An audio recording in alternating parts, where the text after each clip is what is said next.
രാഹുലിന് കവചമൊരുക്കുകയാണ് സുപ്രീം കോടതി. ഭരണപക്ഷത്തെ എതിർത്ത് സംസാരിക്കുന്ന സ്വരമായ രാഹുൽ ഗാന്ധിയെ ഒതുക്കാനുള്ള ഒരു ശ്രമവും ഇവിടെ നടപ്പാകില്ല എന്ന് അടിവരയിടുകയാണ് സുപ്രീം കോടതി.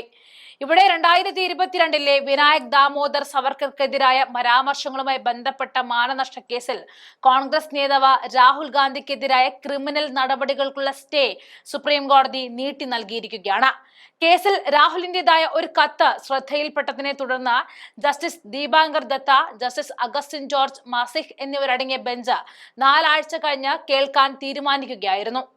പരാതിക്കാരനായ അഭിഭാഷകൻ നിപേന്ദ്ര പാണ്ഡേക്ക് ആവശ്യപ്പെട്ട സമയത്ത് മറുപടി സമർപ്പിക്കാൻ ബെഞ്ച് അനുമതിയും നൽകിയിട്ടുണ്ട്. സംസ്ഥാന സർക്കാരും മറ്റുള്ളവരും സമർപ്പിച്ച മറുപടികളിൽ 2 ആഴ്ചക്കുള്ളിൽ മറുപടി സമർപ്പിക്കാൻ രാഹുലിനും അനുമതി നൽകി.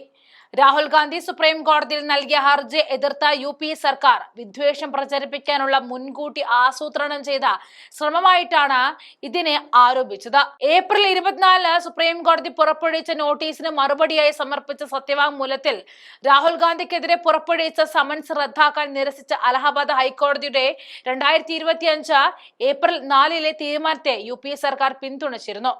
രാഹുലിന്റെ പരാമർശങ്ങൾ വിവിധ ഗ്രൂപ്പുകൾക്കിടയിൽ ശത്രുത വളർത്തുവാനും പൊതു ഐക്യം തകർക്കുവാനും ഉദ്ദേശിച്ചുള്ളതാണെന്ന് പരാതിക്കാരനായ അഭിഭാഷകൻ നിപേന്ദ്ര പാണ്ഡെയുടെ വാദത്തെ UP സർക്കാർ സത്യവാങ്മൂലത്തിൽ പിന്തുണച്ചു.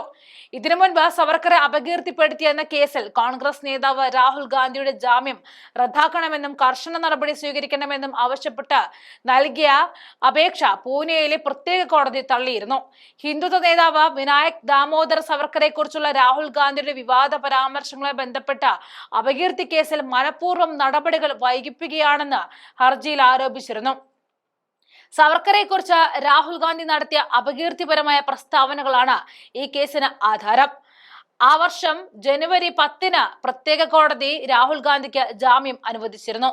അന്നേ ദിവസം കേസിൽ നേരിട്ട് ഹാജരാകുന്നതിൽ നിന്നും അദ്ദേഹത്തിന് സ്ഥിരം ഇളവും കോടതി അനുവദിച്ചിരുന്നു. രാഹുൽ ഗാന്ധിയുടെ നടപടി നിയമപരമായ നടപടിക്രമങ്ങളുടെ ദുരുപയോഗമാണെന്നും ജാമ്യം റദ്ദാക്കണമെന്നും അടുത്തിടെ നൽകിയ അപേക്ഷയിൽ വാദിച്ചു. എന്നാൽ കേസ് പരിഗണിച്ച ശേഷം ജഡ്ജി ഷിൻഡെ ഹർജി തള്ളുകയായിരുന്നു. ഇതോടെ രാഹുൽ ഗാന്ധിക്ക് നേരത്തെ അനുവദിച്ച ജാമ്യം തുടർന്നും അനുഭവിക്കാൻ അനുമതി ലഭിച്ചു. നിരവധി നിയമ പോരാട്ടങ്ങൾ നേരിടുന്ന രാഹുൽ ഗാന്ധിക്ക് ഈ ഹർജി തള്ളിയത് വലിയ ആശ്വാസമായിരുന്നു.